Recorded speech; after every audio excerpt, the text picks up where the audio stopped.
Okay.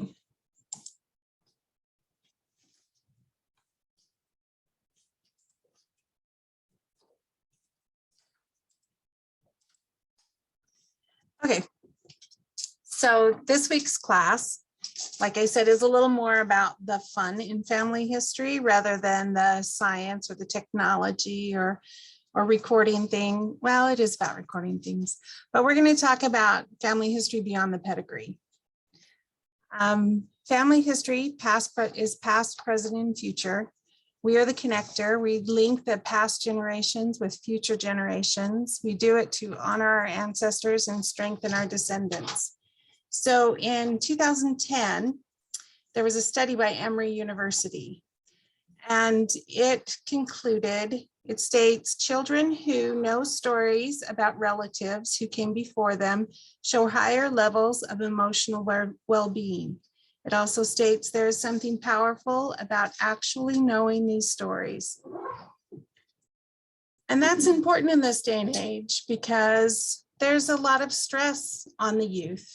And so if we can share family history with them and tell them stories that are inspiring and stories about our ancestors who may have made mistakes, but things worked out for them. Share with them that the picture's bigger than their current environment.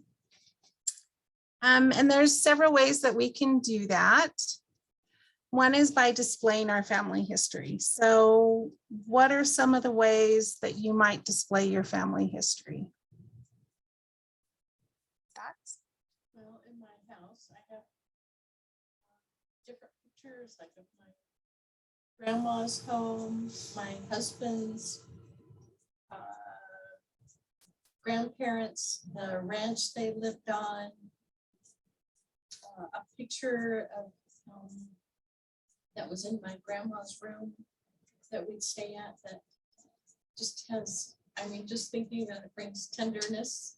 Anyway, so it's those memories that. So pictures of historical places, pictures that belong to your ancestors, that you can then, when the kids say, "What's that?" then you have a story to tell them. When we display, it's physical reminders, but it's passive learning. So as our family sees those items, then they might ask about them and you can share the story. But then every time they pass that item, they're reminded of the story that was told and of how that is part of your history. It also promotes conversation. So one thing that I know Tammy displays at her home is some candy, correct? She has a jar of which ancestors? My father-in-law. Her father-in-law's favorite candy. Lemon drops, and then my dad, it's sugar wafers, and there's stories for them. Yeah, and so as they come and they want that snack, she tells them the story and that it was this person's favorite treat. So I've displayed some pictures that we have at our home, and when we look at the pictures, it's really neat because we can often see the emotion in their faces. My daughter recently got married, and just randomly the photographer followed him to Chick-fil-A and took a picture of him just sitting there. And even though it's an everyday thing, it just gives you a feeling of contentment. There's another picture that's one of my daughter's favorites, and it's her sister-in-law walking down the aisle at the ring ceremony, and she's just about to cry. And so sometimes, it's just those snapshots that we take on our phone that, we don't want to lose. So we want to print them off and put them up, and we can rotate those things frequently. They have a lot of picture frames now that have a clamp on it, if you've seen those in the store, or you can just buy a clamp and glue it to a little palette board, and you can change that picture out several times a week. Yes. So, I do have those pictures displayed, but the funny thing is that when your grandchildren come, not all of them ask, but like my oldest grandson has asked about him, and then he tells His kids. His sisters who don't really care, but hey, did you know? And so Yeah. it's, I don't have to be the one that always initiates it because you have these pictures in. Yeah, they're a talking point. Not necessarily that these things are on display, but did any of you have cedar chests growing up? Yeah, where you put all these items. And I asked my mom, can we sit down and go through the items and you tell me the story that goes with each one? Because I don't want, when she passes away, those items not to be significant to someone. And you can display items. I have a sewing machine that was the first sewing machine my father bought for my mom. He sold his cutting horse. He was in a Pony Express and sold his cutting horse. Well, is it Pony Express? It was a group of riders and they do competitions at rodeos, and his was a cutting horse. So it's a horse that's trained to select one cow and kind of maneuver it from the herd. And the rider is pretty much supposed to just sit on top. Anyway, he sold that and bought a sewing machine for my mom because they didn't have a lot of money, and he knew that she would be providing for the family in that way. And so I have that machine, and my sister said, "Where is that machine?" I said, "Mom gave it to me." I said, "If you can tell me the story, I'll give it to you." And she couldn't, and I didn't. Anyway, so it's objects too, not just the photos. And display your family name. They have a thing called, it's a word cloud generator. And so you can put all your family last names in there, and you can have it in the shape of a house. And then you can print that off and put it on your wall. I have some other examples. This is a tree that's just created with family names. They put them in the shape of a tree. That's another one that's a little more decorative. Like the necklaces. Yeah. And Etsy, Pinterest are great places to look for these. This is a family tree that's printable.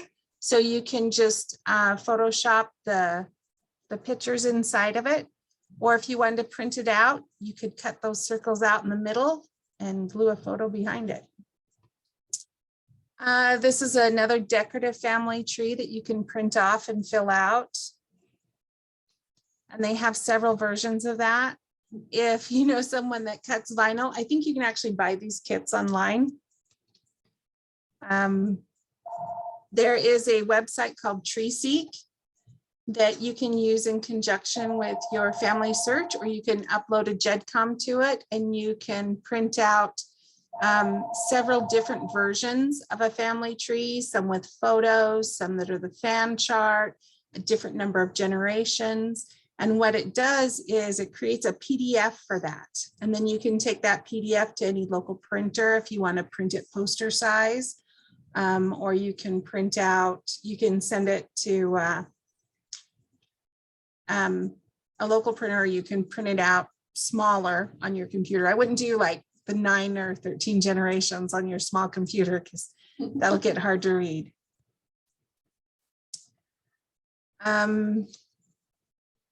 Again, like I said, so many ideas on Pinterest, and there's different scrapbook. Online scrapbooking is very popular. You can make an image with that. This one is pretty cool. It's kind of a bear tree. And one way I've seen it used is you take ink pads and people can put their thumbprint in there and then make it use different colors of green and then put their thumbprints on there to make it look like a tree. In this case, they just added the leaves to it with the names on it. You can do a silhouette of one of your ancestors and put another image behind it.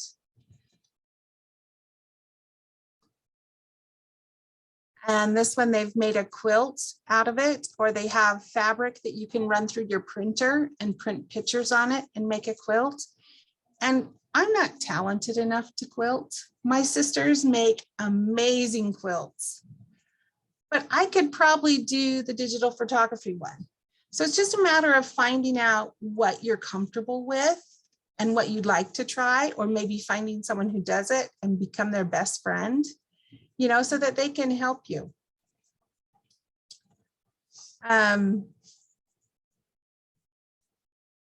Goes through. Okay, so the next section I want to talk about is games and activities that you can do with your family history. This is active learning. It promotes conversation also, and it creates new memories. Because oftentimes when you're doing these activities, someone's going to say something silly. Someone's going to have a hilarious reaction, you know, and or they're going to have emotions come up, and that's going to create new memories. So I first did this class in 2017. And when I was choosing my classes for this series, I kind of went over my list and I thought, oh, I haven't done that one for a while, and I'll get that one up. And I didn't realize that it was 5 years ago, almost 6 years ago, that I had done this class. And so much has changed with how we are able to use our family history since then. Back when I first did this class, there were not the activities on Family Search that we have. So I had to add a new slide in just for Family Search. So on Family Search, they have a game, Where Am I From? So one of the cool parts about this is it uses the information that you have put into Family Search and what others have put into Family Search, because it's a worldwide tree. So it will take and bring up a map, and it'll have numbers on it. The higher the number, the more events in your family that's happened in that area. And you can zoom in and see what events and click on them, and it'll give you a timeline of the ancestor that's involved in that event, the main ancestor. So there's famous relatives. It'll go through your tree and see who you're related to that is famous.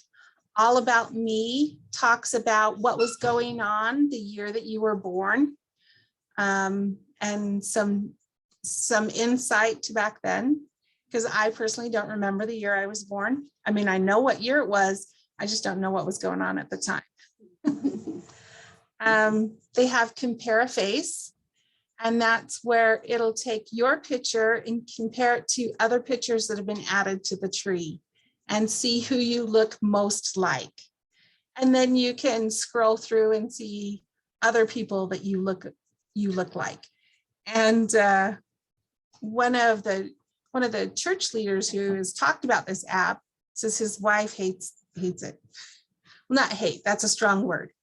She dislikes it because it always picks someone of the opposite sex to compare to.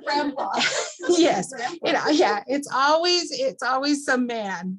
And I find that it's the same way with me. So I don't know, I just must have a manly look.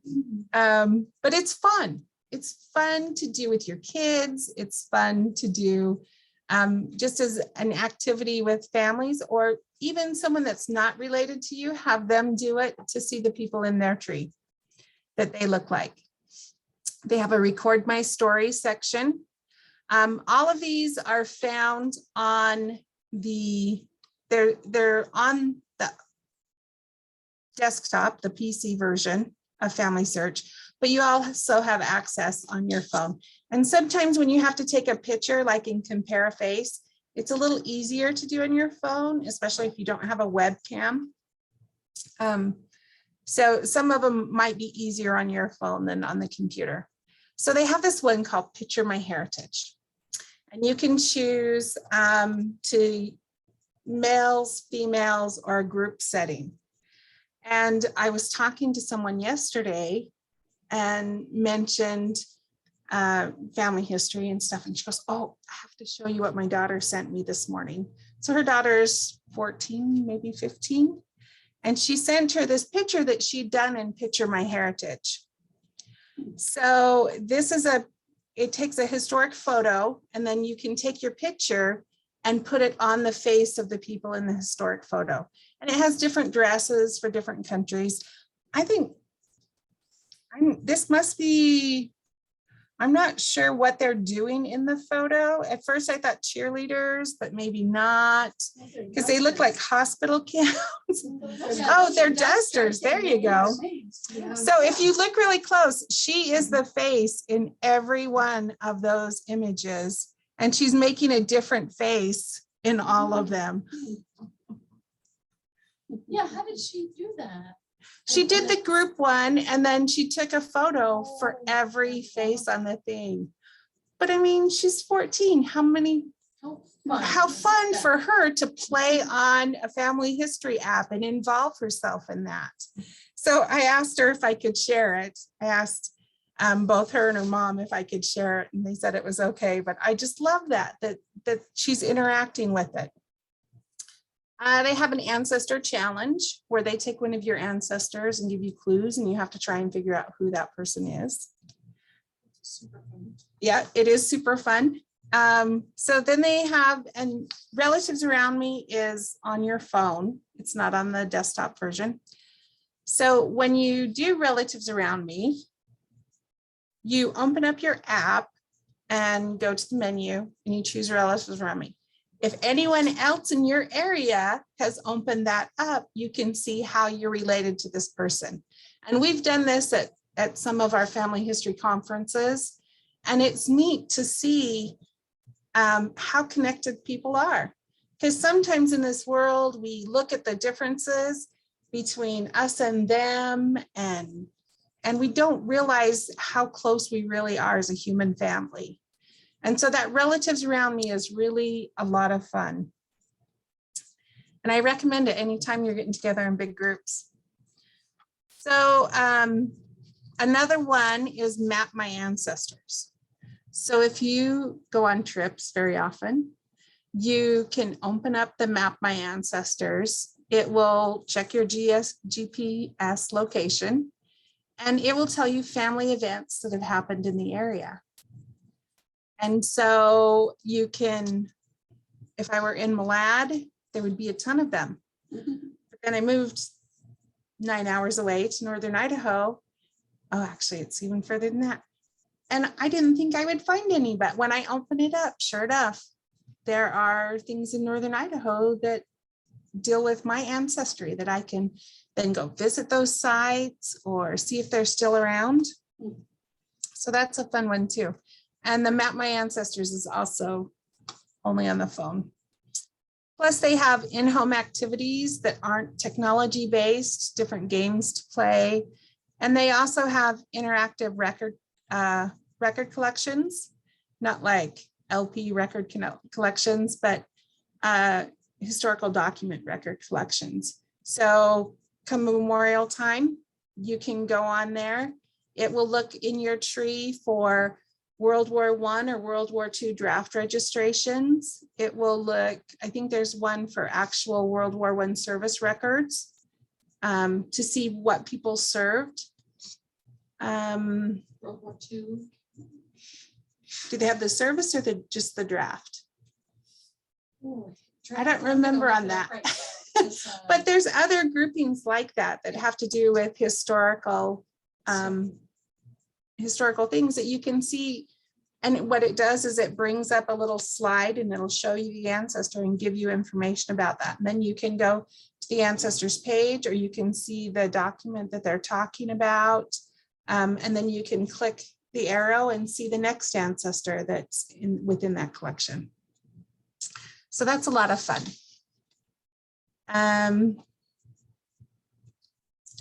Also, Pinterest.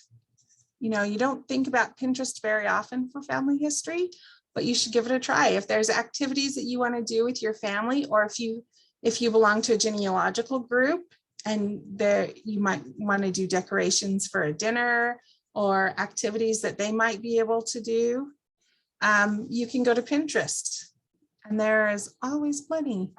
This one they've used that fabric print where you print the photos on the fabric and created a matching game for kids. This one is a bingo game. So the one I'm showing is an actual program that you purchase, and it creates these bingo cards. And then it has down at the bottom, you see 3 cards and it has the person and a little bit of information about them. So you would read it out when you bring up the person for the bingo. There was also one, because it's been 5 years since I taught it last time. There's also an interactive free one on the web. I put it in the handout where you can create your own. And yeah, it's probably intended for teachers at school, but you know, that's a great way to help share your family history, is to go through some of those activities that teachers have for at school and just twist them a little to family history. This is a deck of family history cards. So there's websites like Shutterfly, Zazzle, where you can create your own deck of cards.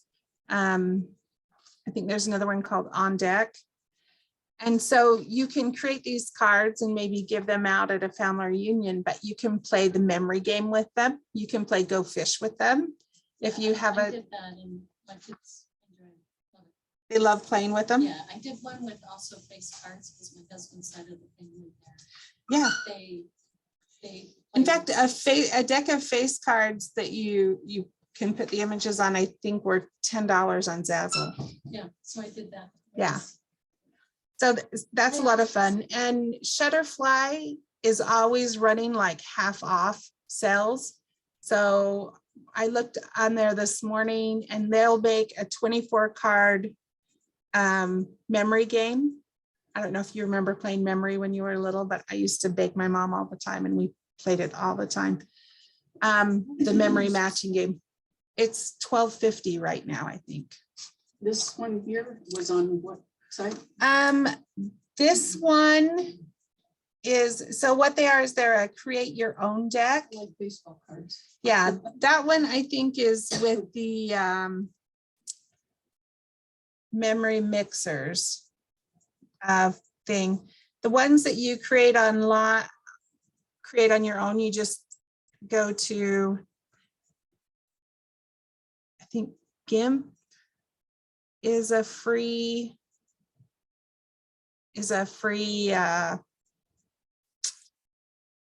Photoshop type thing. Photoshop's a brand name. It's where you can combine photos and text and graphics. They have one called GIMP.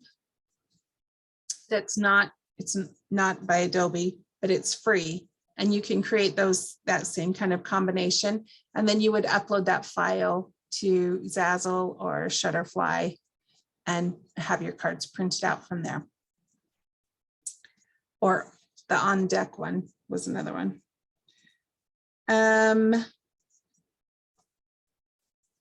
So do you remember the game Guess Who?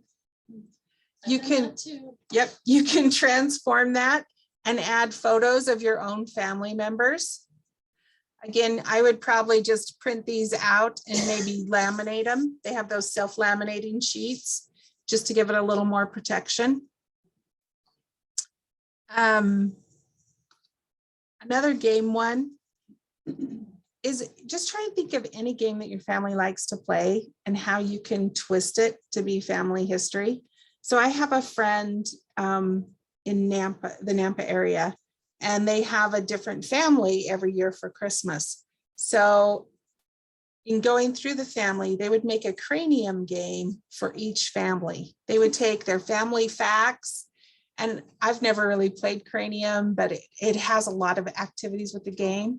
And she would like create an entire cranium game for them. And so I was thinking about some of the other board games. So Monopoly, I went into a game store the other day and they had like 15 different kinds of Monopoly.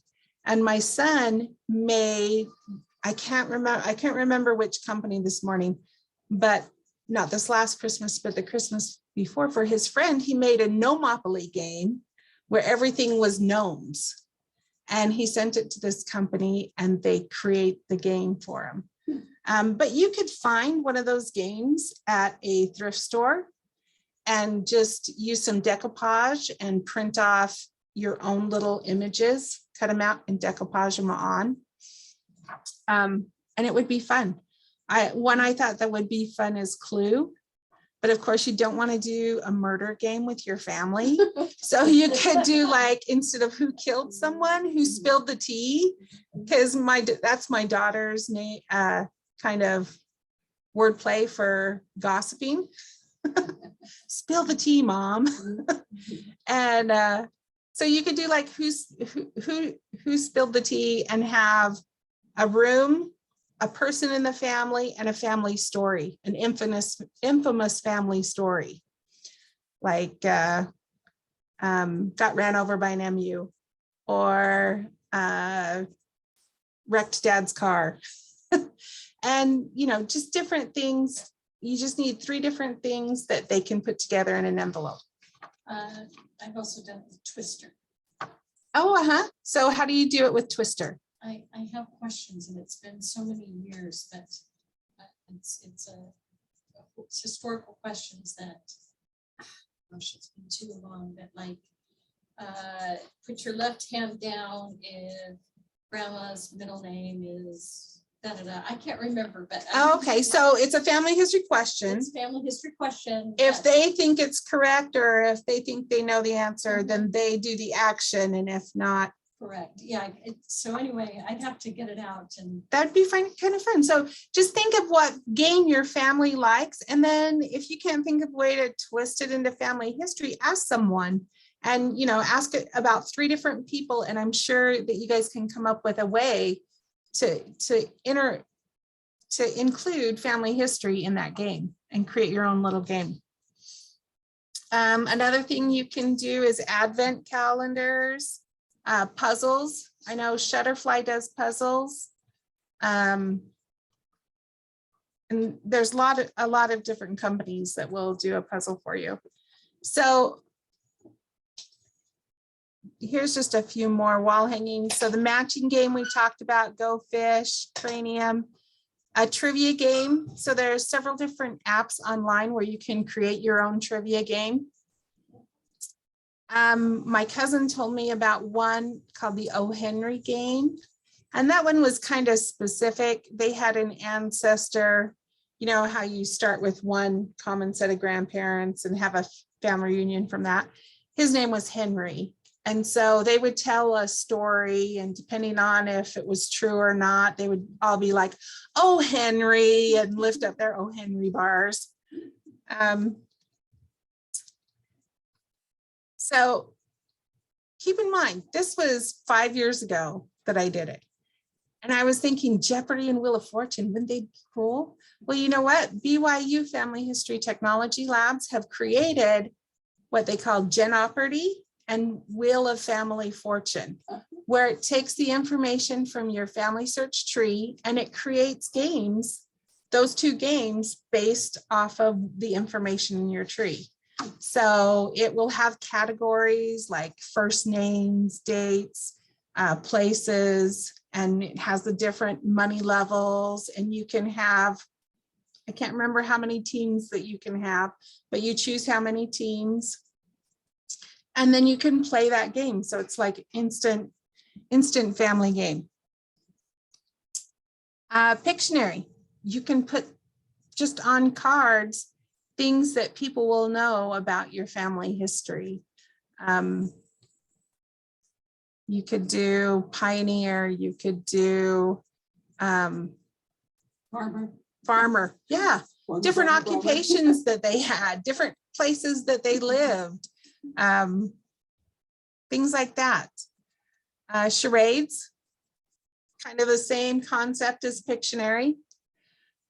Plays or videos. So I knew a gentleman, and he would take his family. He was very creative, and he would take his family. This was back when you had the big old video cameras, and they would tell him a family history story, and they'd tell him several times. Then they would make up a play about it, and then they would do a video of that play, and they would have movie night where they would serve popcorn and licorice, and they would watch these family history plays that they'd made. So with our phones, we have it a lot easier than they did back then, because you can get a really good video on your phone. And it has a lot of times you can edit it right there on your phone, or it has something on your computer that you can edit it with and add sound to it. You know, if your family's big into music, you could make music videos. Let's see. Who was it? So sometimes you don't even need a lot of stuff to do a family history game. We, when sitting around the dinner table, I mean, my kids are kind of gone everywhere now, but we used to do two things. On their birthday, we would always tell the story of the day they were born. Because any story that you tell with love and enthusiasm is a good story. And so they always loved the story of their birth. And then the other thing we would do is tell a story, being careful not to use any names or gender pronouns. And then they had to guess who the story was about. And, you know, I thought, I know I've told this story. They're going to know this one. And they didn't get it. You know, it's still a guessing game, even though the story had been told. And that taught me something important, is that we can't share the story just once and expect them to remember. This needs to be something that's constantly shared with them, because as they learn and grow, different parts of those stories or different stories are going to stand out to them. And you can do all sorts of games with family trees, where you can take like that deck of cards and have them make the family tree. And then maybe take one person out and give them 3 people, and they have to figure out who goes in that spot. And then create. So we want to record our family history. And when we do that, now we have the Memories app. I think the Memories app might have been out when I first started this. But we can record the stories of our relatives. My best friend's husband had pancreatic cancer. And so he knew for a while that he wasn't going to be around. And he at this point, he was on hospice. And so I offered to come out and interview him and record some questions. And I gained a lot of respect for him when he told me his story. And it really brings people closer when the more they know about each other. Mary Lou Kanaki. Yes. Well, people have these funerals, and that's where you see the pictures and you hear about their history. Yeah, and you want to do it ahead wish you would of time. have known before. And again, you know, with technology, that has become so much simpler. I have an app on my phone that's a recording app that when I'm with my mom, and well, not my dad anymore, he has Alzheimer's. And so the stories I have recorded from him are what I get. Well, it You know? might be good because they think way back. Yeah. So they can tell stories you probably haven't heard anyway. Well, yeah, he's pretty severe. So he has a hard time even with my grandma had Alzheimer's too. And she would talk about, you know, where's grandpa? He knows I don't like to ride in the buggy after dark, you know, and because I'm from farmers way back. And so they would have a wagon. They had a place outside of town and a place inside of town. But when we're doing these interviews, we want to ask specific questions, because when you ask someone, tell me about your life, it's a little overwhelming. You know, it's kind of like when someone says, what did you do today? And you're like, oh, I did like 1,000 things. I was busy all day, but you know, but when we ask a specific question, like what was the favorite food your mom would make you? Was there something she made you special on your birthdays? What did the view outside your front room window look like? You know, who was your favorite neighbor? And a lot of times those questions will lead to other questions. Will jar a memory of something else. Be an active listener. And what that means is when they're talking, you want to think about maybe 1 or 2 more questions that you can ask in relationship to what they're saying, rather than thinking, oh, I've got a good story that I can share next. And I tend to fall in that category sometimes where I'm thinking, oh yeah, I remember, but when you're interviewing someone, try and keep them going on their story, because they might be a little tricky, and try and move it back to you. My mom doesn't like to talk about herself. And so, she might ask you a question and start asking you more questions to get the focus back off of her. But you want to make a record of it. So some of the ways you can do that are the Memories app for Family Search. There is an app called Legacy Stories. In Legacy Stories, you can have several different storytellers. And so you just select which person is the storyteller. You have to take it all out.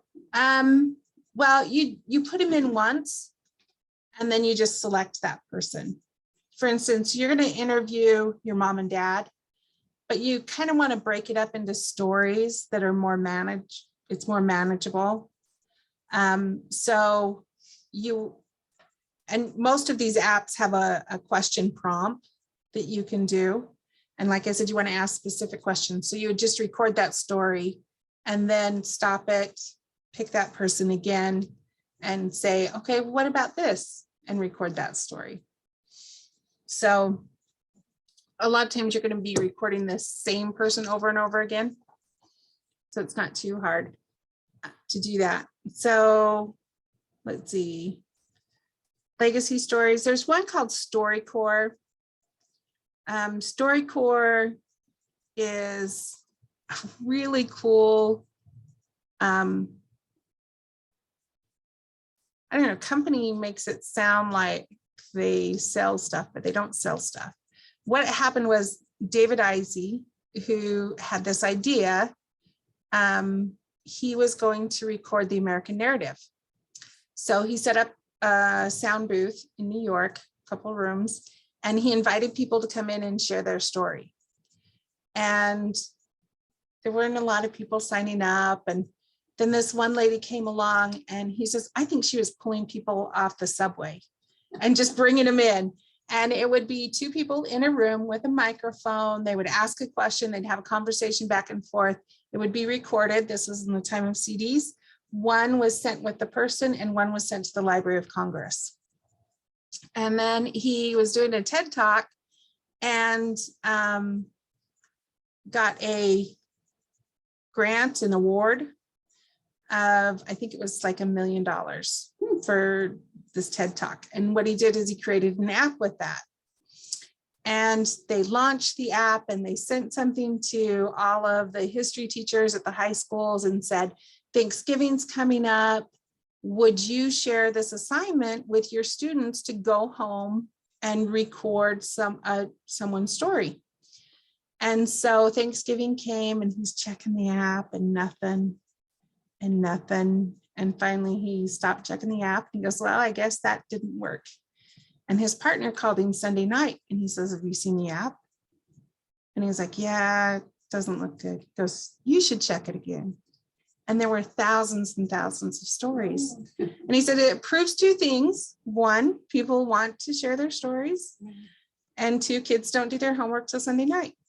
But now he has all sorts of collections where military stories of people who have been abused, stories of different time frames, and they'll do collections of those. And they have buses that go all over the country and they'll set up in cities for a certain time and people can come in and record their story. And of course it's all digital. And he has a program on NPR where they share a couple stories every week. And in his talk, he had 2 stories that really touched me. And one was this guy who was interviewing his dad, his son was interviewing him. And he he was having a hard time in school. His dad was a janitor, worked very hard to support the family. And he was taking all of these math and science classes at school, and he was having a hard time. I think it was with geometry or algebra. And he just was getting so frustrated, and he was sitting at the kitchen table, and his dad came up to him and he said, you know, maybe I can help. And he said, no, you wouldn't know any of this type thing. And, you know, not to be mean, but he was probably frustrated. And his dad said, why don't you go to bed, and maybe it'll make more sense in the morning. And in the middle of the night, his dad was shaking him and waking him up. And he said, I figured it out. Come out to the kitchen table. And his dad showed him how to do it. And he ended up becoming very high up in the university. And Boy or he, dad? the dad, oh, sorry, the boy. And he always remembered that and how his dad helped him. And the other one was a woman whose son was shot. And she had to testify at the trial of the person who shot her son. And she was at the trial, and she felt for him. He had not had a good upbringing. He was not in a good situation. And she became friends with him. So much so that when he got out of prison, he moved in next to her and he took care of her and she looked after him. And that's the kind of thing that a story can do, is it can bring people together, and it can really elevate humanity by sharing our stories. Mary Lou Kanaki is a nun, and I love her quote where she said, you can't help but love a person if you know their story. So it's important to record the stories of our loved ones before we don't have that opportunity anymore. It's important to record our own stories and share our own stories with our children, even though we think sometimes, one, they're not listening, two, you know, they don't want to hear about me, but they do want to hear about you. They are listening. Oftentimes my kids will say, what was that story about this person? And they remember the majority of the details, but like I said, we need to hear a story repeated.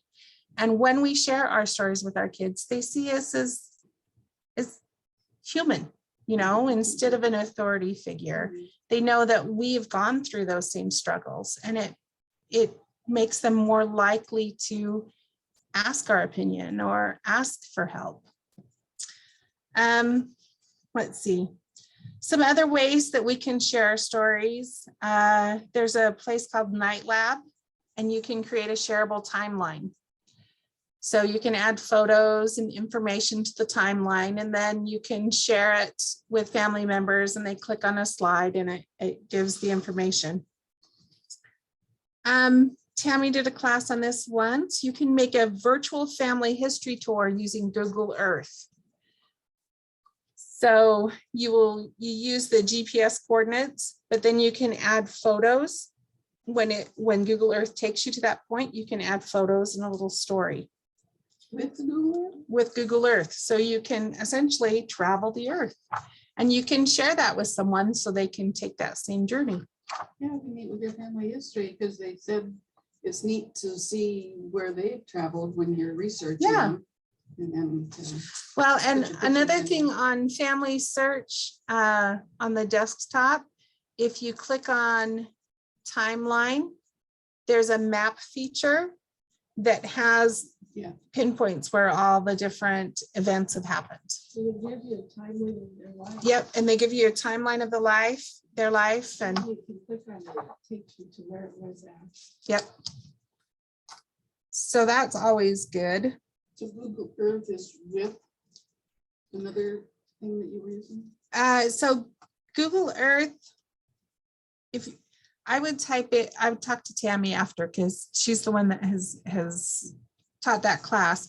But and I can't remember the name, but if you Google Earth virtual tour, it should come up.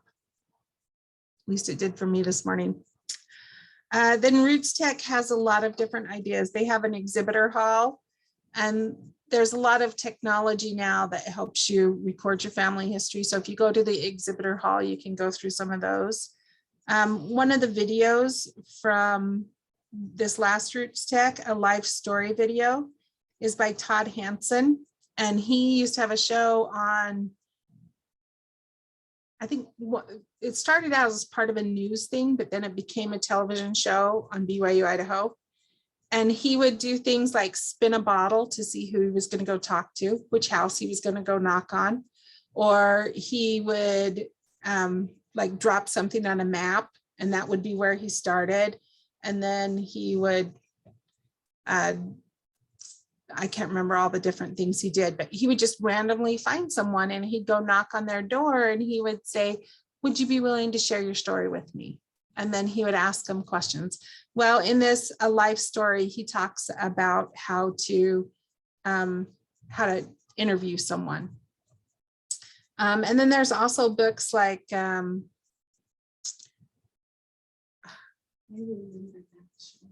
you remember that show? I love that show.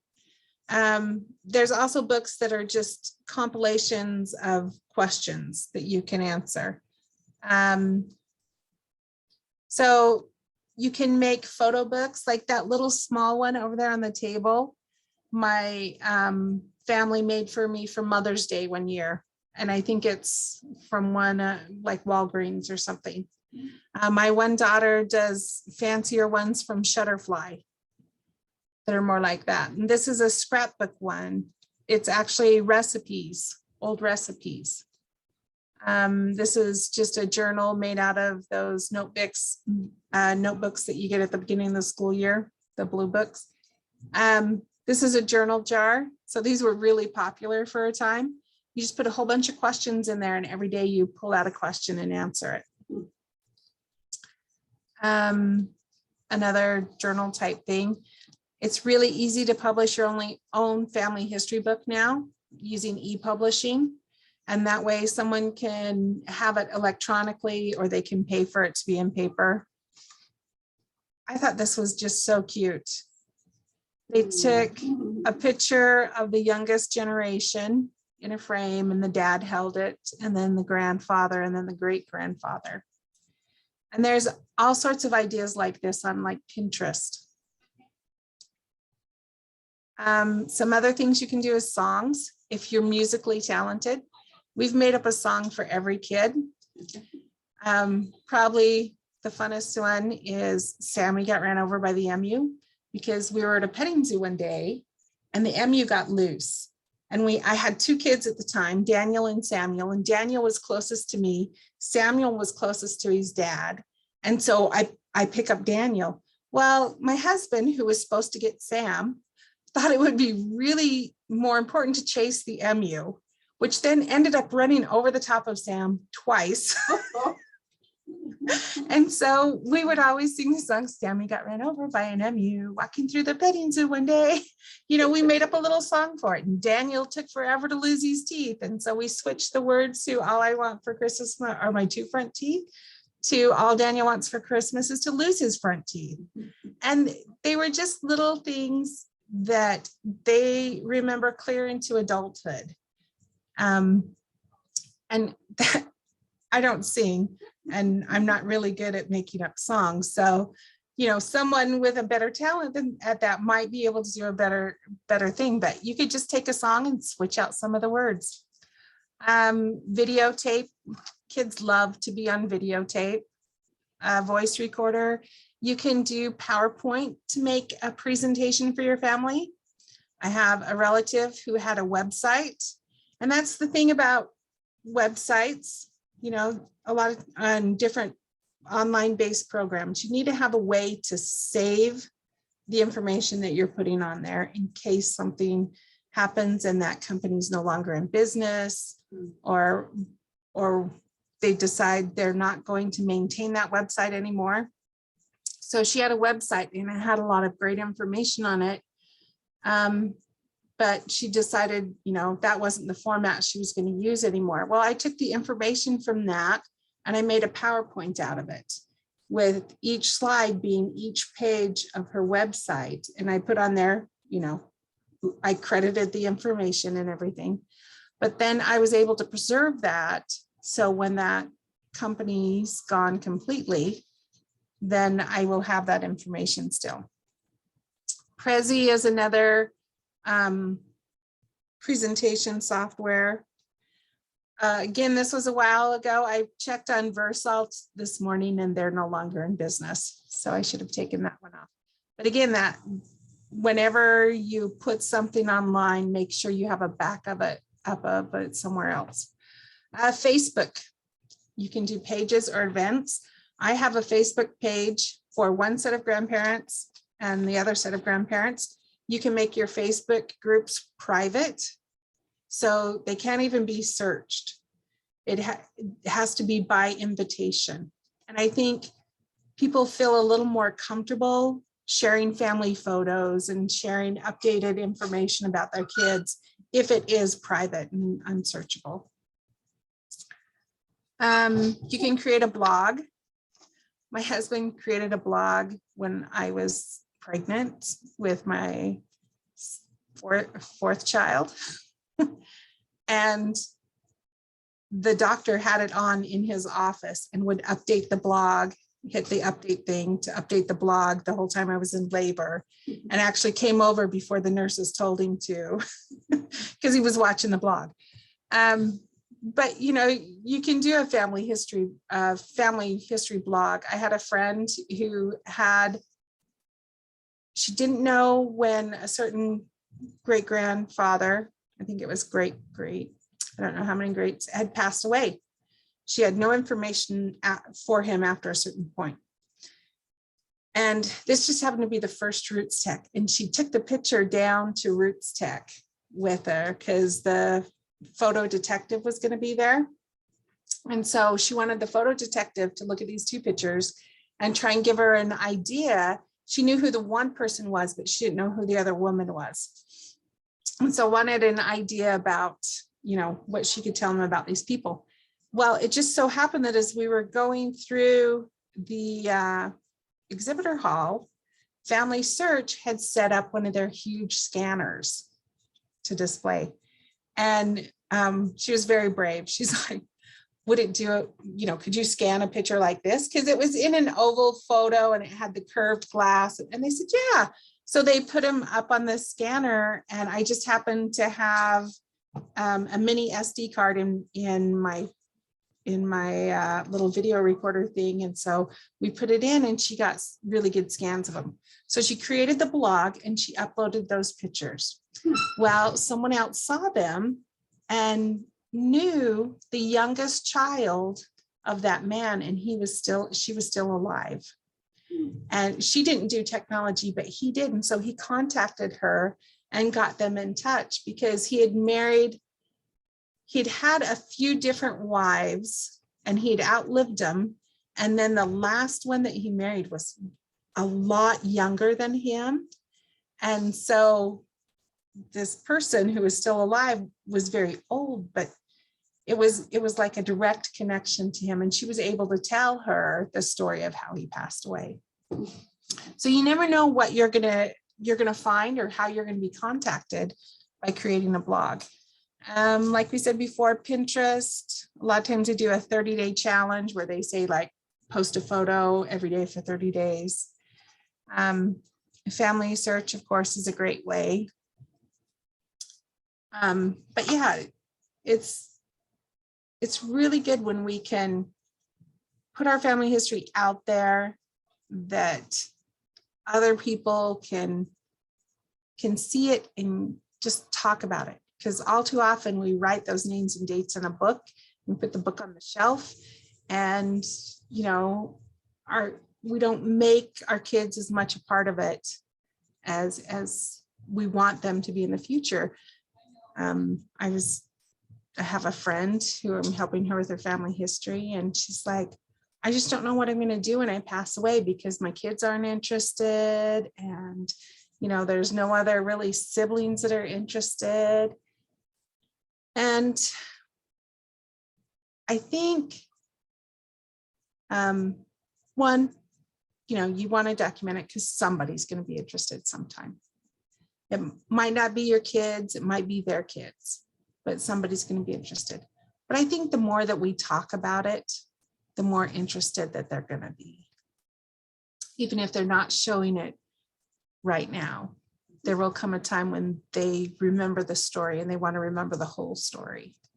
So I just want to say thanks for coming, and I hope you have the opportunity to share your family history with those around you.